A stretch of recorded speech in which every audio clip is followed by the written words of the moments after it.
Интернетке тараган видеодон кийин Ысык көл милициясы окуянын катышуучуларын тапты. Турмуш басылмасы буга чейин Каракол шаарындагы Токтогул жана Айтматова көчөлөрүнүн кесилишинде 2 жөө адамды автоунаа сүзүп кеткенин жазган. Ысык көл облустук ички иштер башкармалыгынын маалыматына ылайык унаа табылып, тергөө кызматына өткөрүлүп берилди. 2025 жылдын 15 августунда Каракол шаарында Volkswagen үлгүсүндөгү автоунаа 2 жөө жүргүнчүнү сүзүп кеткен. Алдын ала маалыматтар боюнча жол кырсыгына карабастан айдоочу жана жабыркагандар милицияга кайрылбай, окуяны өз ара сүйлөшүү жолу менен чечүүгө аракет кылышкан. Бирок жол кырсыгынын видео тасмасы интернетке тарагандан кийин Каракол шаардык жол кыймылынын коопсуздугун көзөмөлдөө башкармалыгынын кызматкерлери издөө иштерин жүргүзүп, автоунааны аныктап, Каракол шаардык ички иштер башкармалыгынын тергөө кызматына өткөрүп беришти. Текшерүүнүн жыйынтыгында айдоочу Каракол шаарынын 1990 жылы туулган тургуну экени такталды. Милиция эскерткендей, кандай гана жол кырсыгы болбосун, анын бардык катышуучулары ички иштер органдарына сөзсүз түрдө кайрылуусу зарыл. Булак турмуш кежи. Коңшу Казакстанда мугалимге тил тийгизгендер 157 000 теңгеге айыппул төлөйт.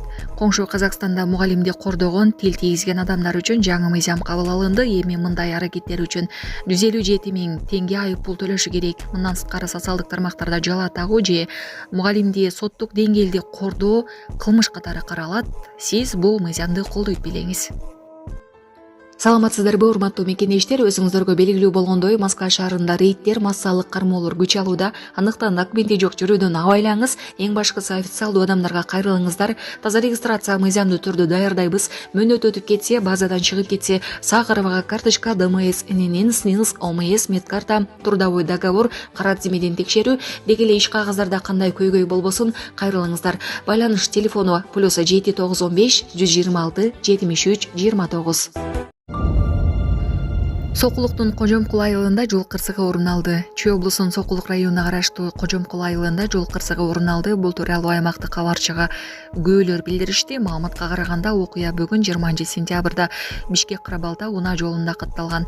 Анда Kia Morning үлгүсүндөгү унаанын алдыңкы бөлүгү катуу жабыркап, рулдагы коопсуздук жаздык ачылган. Учурда Чүй ОИПтин ЖККБнын басма сөз кызматы кырсыктын чоо жайын тактап жатат. Туркиядагы токой өрттөрү 3 аймактан жүздөгөн адамдар эвакуацияланды. 18 сентябрда Туркиянын Анталия, Мугла жана Чанаккале аймактарында токой өрттөрү чыгып, азыркыга чейин өчүрүлө элек. Күчтүү шамал өрттүн тез жайылышына себеп болуп жатканын чет элдик басылмалар жазышууда. Анталияда өрт мейманканаларга, үйлөргө жетип, туристтер эвакуацияланды.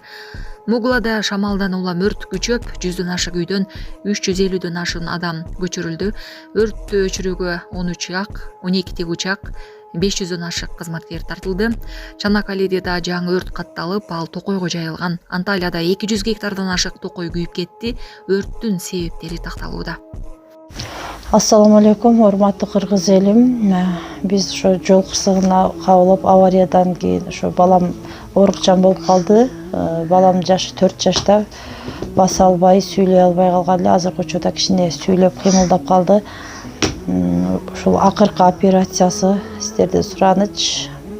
Баламдын операциясына жардам алып кетиңиздер, Алланын ыраазычылыгы үчүн. Баланын бир жери ооруса, эненин жүрөгү ооруйт. 5 сом, 10 сом болсо дагы колуңуздардан келишинче жардамыңыздарды аябаңыздар. Ошол дагы азыр биз үчүн чоң жардам.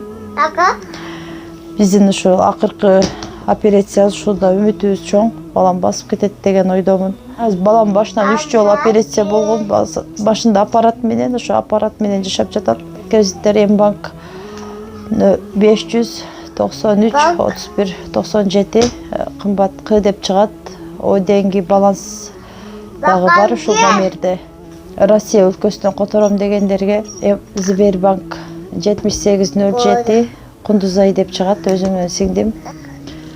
Акыркы операциябыз кайдыгер карабастан ошо кыргыз элин колдоп жардам бересиз деген үмүттөмүн.